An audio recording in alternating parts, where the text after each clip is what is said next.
I'm Piers Cumberlege. I have been working in private equity investing in emerging markets for a number of years.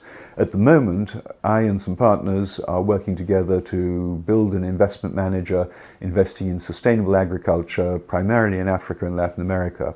It's a company called Global Sustainable Capital Management based in London.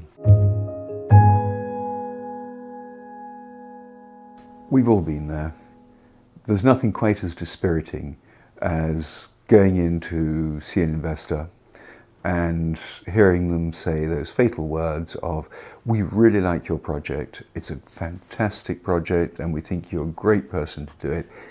The only problem is that you're looking for $100,000 and actually our minimum is $250,000. Dispiriting, very dispiriting.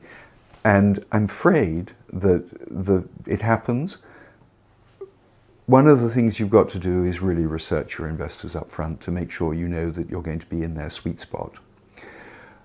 At the same time, you don't have to be totally dispirited by it, because there may be, provided it's not too big a gap, there may be some ways to talk your way through that and to actually try and get them a little bit more excited. But probably the first message is just do your research to know where you should be. The problem overall with small deals, and many of us have worked in the field with very small transactions, small investments with small entrepreneurs or small businesses that big entrepreneurs are making, but it's still small businesses. And one of the big problems is simply that it takes as much time and it costs as much to make an investment in a $100,000 deal as in a $1 million deal, or even a $10 million deal. There's not a big difference in terms of the due diligence process. There's not a big difference in terms of the understanding of the product. There's not a big difference, frankly, even in the cost of the legal work that has to go into it, the writing of agreements, etc., and contracts, etc. There's not a big difference in that. But there's a real difference in terms of the return and interest for the investor. So let me just put that in perspective. We've all heard about the sort of classic investor interest is in return in terms of percentages, what is the IRR that the investor is going to make, and returns in terms of cash, the multiple of cash. We've probably all heard also about carried interest. Now, carried interest is, just a quick reminder, it is the percentage that the investor is going to get out of the total, the investor as the investment manager is going to get out of the total cash that is generated by that investment. Typically, there's a sort of rule of thumb that it's 20%. So let's say that you generate $1 million of profit for the investor. They're going to get $200,000 coming to them. The rest of it goes to the people on whose behalf they're investing the money. Now, the problem with that is very simple. A small deal, which generates $100,000, is only going to generate $20,000. $20,000 split amongst a team of 3-4 investors is not nearly as much as $200,000 split amongst that team. So there's a real challenge and dynamic there, and investors start small and they progressively want to do bigger deals because that's how they're rewarded. That's where the incentives lie. So there is a challenge, there's a big challenge for anyone who's doing small transactions, and you have to find people who are looking really at the either investors who are dedicated to that space, and there are an increasing number of them who are dedicated to the space, who may be doing it for an impact investment thesis, but at the same time clearly have good commercial interests. So it is a big challenge. Now, one of the things that you can look at in order to try and interest the investor is to say, okay, what I need now is 100,000. But as my business grows, I'm going to need another 150,000 in 2 years' time. And so can we look at this, please, not just as a 100,000 investment, but can we look at it as a program of investment? Can we look at it as a schedule over 3 years that actually meets your requirement, as opposed to just the one-off now? It may work, it may not work, but it's worth a try. But at the same time, when you're doing it, be realistic. I mean, you're not going to persuade them that suddenly from 100,000 now you're going to need 2 million. You've got to be within range. But it is worth trying to do that, because otherwise, I'm afraid it's a very difficult gap to bridge, this one between the investor interest in big transactions and your need for a small amount of money. But do think about staging, therefore. Stage your capital requirements explicitly. Talk about it as staging.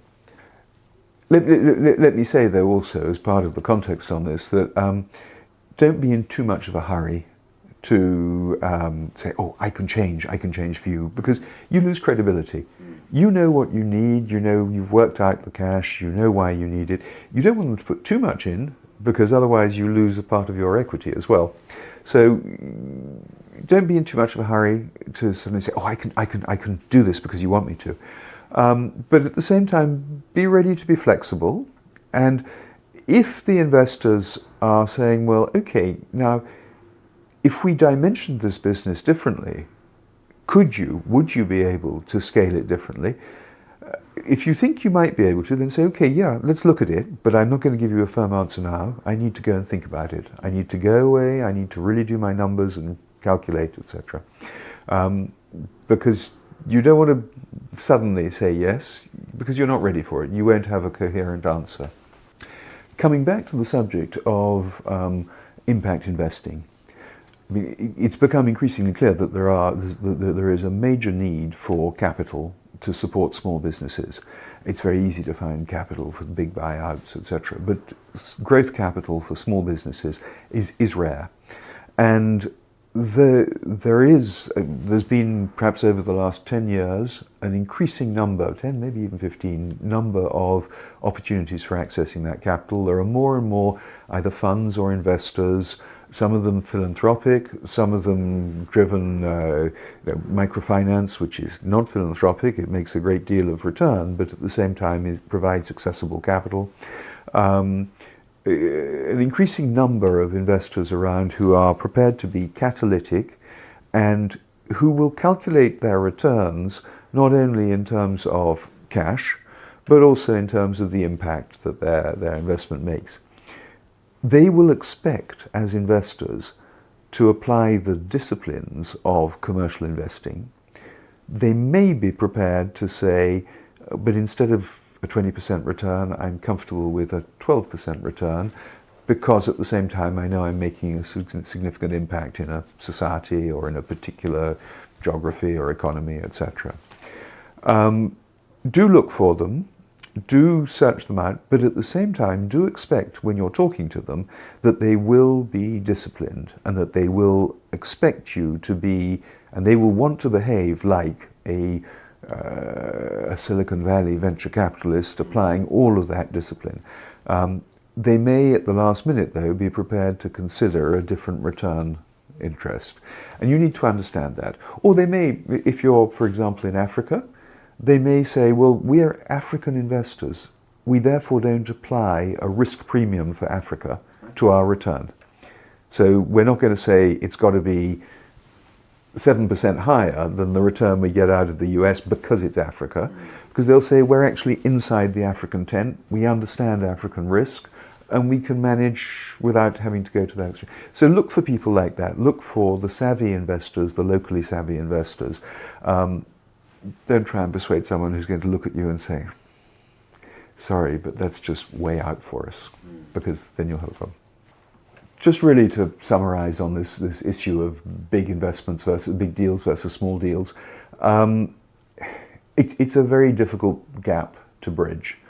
And you really should, I think my advice is really you've got to prepare yourself in advance and really understand whether the investors whose time you're trying to take up are people who are going to be comfortable coming in at the size that you're looking at. Second point, you can think about perhaps looking at staging, which may reach up to the scale that they're looking for, and that's a possibility. And the third thing is really Look also for that new ecosystem of impact and sustainability investors who are particularly interested in trying to build small businesses, because they are the ones whose jobs are really focused on investing in small companies.